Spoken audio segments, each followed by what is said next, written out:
Hi everyone, welcome back to Web Summit. My name is Miel Magalhães, I'm the content lead at Next Big Idea.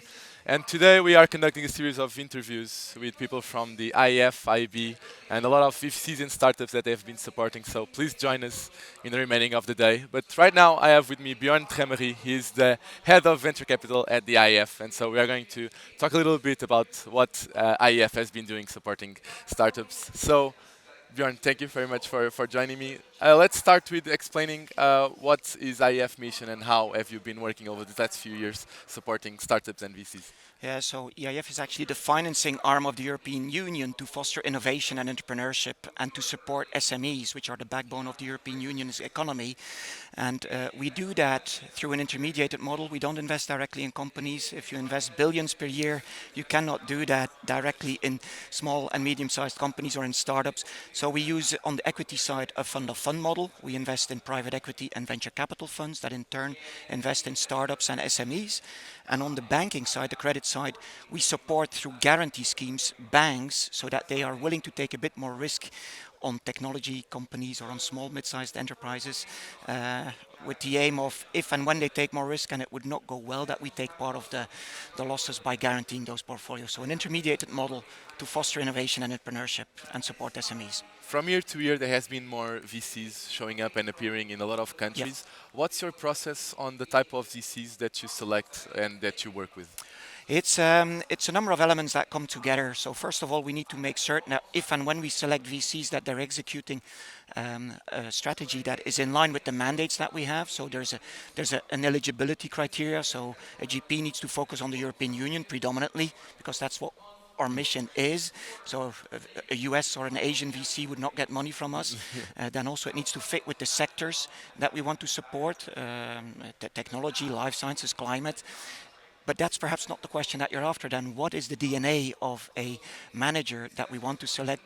There it has to make sense that we provide value add where public money makes sense. So we will look that it's either a first-time team that needs a push in the back, but the criteria that are then important is also which sector. Is it the sector that the European Union wants to see increasingly supported? But then the DNA of the team could be that it has to be people that have a track record in what they do, either as a team, but we also invest in first-time teams and they don't have a collective track record. And then we look at the track records of the individuals. And it can be either as investors in other funds, could be as a business angel, could be as an entrepreneur, having gone through multiple funding rounds. So there's a variety of elements that we look at, but the key ingredient always starts with the team that is actually wanting to raise a fund. And then, as an institutional investor, a second very important element is we want to feel aligned. There has to be an alignment of interest. If the team does well and gets good carried interest, outsized returns, because we share a lot of the upside if they do well, that we are also getting a good return. So what we want to avoid is that if we're not making money, that the team is also not making money, and if they're making money, that we're also making money. So those are a number of elements that all come into play in the mix. And within the IF scope and scan that it does of the VCs, are you looking for a particular market or a particular industry when you are looking for the kind of role and operations that the VCs that you work with do? We look at those segments of the market where our intervention is most needed. And you have geographical gaps in the market. Southern Eastern Europe historically, although it's coming to a better territory. There we call it moderate and emerging innovator countries. There we want to do more. There are sectors where we want to do more. There are stages where we want to do more, like the late stage segment is underserved compared to what we see in the US and in Asia. And we want to make certain that we go into areas where our money is really having a value add and an impact. And as soon as we have that and we find the right team to execute on that, we're very happily investing our money in those teams.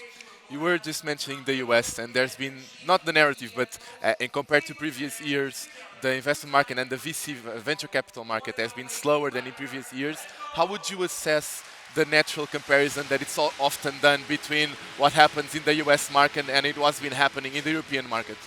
Well, the US has actually, we sometimes forget that, but the US had 25 years of a head start engaging in this industry compared to Europe.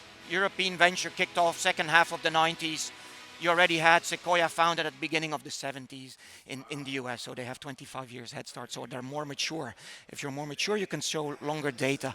I would say that that's currently one big element where the US still has an advantage on Europe. But in Europe, we see that on the early stage, there's as much early stage funding in Europe available as in Silicon Valley. Perhaps not the whole US, but at least Silicon Valley. In early stage VC in Europe, we take close to a quarter of global VC funding in the early stage. A quarter is going to Europe. Okay, there's still 40 or 50% going to the US, but at least we're at record levels on the early stage segment. Of course, everybody thinks in Europe you cannot make returns. Also, that is a myth. In the meantime, we have seen that European return data shows that if you're fishing into the top quartile funds, you really can have performances that are at par, if not better than what you find in the US. There's PitchBook data out there. If you look at the top quartile cutoff points for each vintage year since 2005, there's 18 of them. 9 out of 18. The European cutoff point to be in the top quartile is higher than the US cutoff point, and in the other 9, it's in the US. So basically, if you want to put a head-on-head comparison between the cutoff points to be top quartile, US or Europe, it's at the same level. And that's something that 25 years ago we wouldn't be able to say because the market wasn't there yet. And what is the potential that you see in that evolution for uh, European startups? Because there's that narrative that if you start a startup in Europe, you will need to move to the US to achieve the levels of growth that you want. Maybe in a few years, with this evolution that we are seeing, that won't need to be the case. You can start Yeah. growing here. That narrative has gone away already since 15 years, I would say. Why do I say 15 years? Because I think it's a time around 2007, 8 where we started to start seeing real role models, examples, billion-dollar companies that were founded in Europe and that were showing to future generation of European entrepreneurs that it is not a kamikaze mission to become an entrepreneur in Europe, and that you don't need to go to the US. As I just said, 25% of global early stage VC is going into Europe.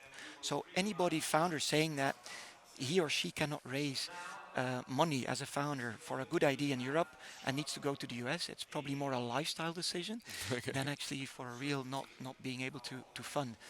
Unless, of course, it's not a right or a good idea. But each good idea currently gets funded in Europe. It's getting more difficult once you need to raise a real growth round, 100 or 200 million rounds. Currently, we don't have enough of that capacity in Europe. And in the end, how does an initiative like the European Tech Champions like is integrated within this mission of Oh, the EIF yes. and the work that you're trying to help startups? As I alluded to, our mission is really to be there with money that tackles market gaps.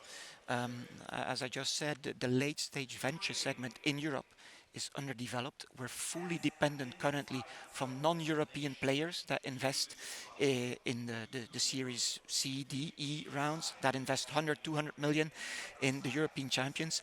And of course, it's good that these people identify opportunities in Europe, but once the going gets tough, they might go back to the US or they might go back to their home markets in Asia, and they leave actually our future tech champions unfunded. So we need to be certain in Europe that also from a autonomy, a sovereignty point of view, but also a capacity of supporting our own winners, that we have tools in place to actually make certain that European tech champions can be funded from the European market, home market. We don't have many billion euro funds in Europe that can write a 50 to 100 million ticket in a Series C round.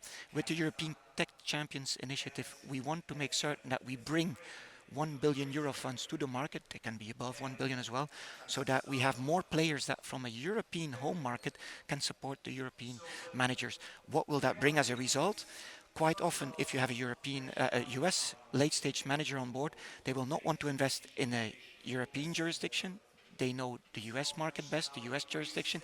They will want to flip the company to the US, incorporate it there, and then invest in the US environment.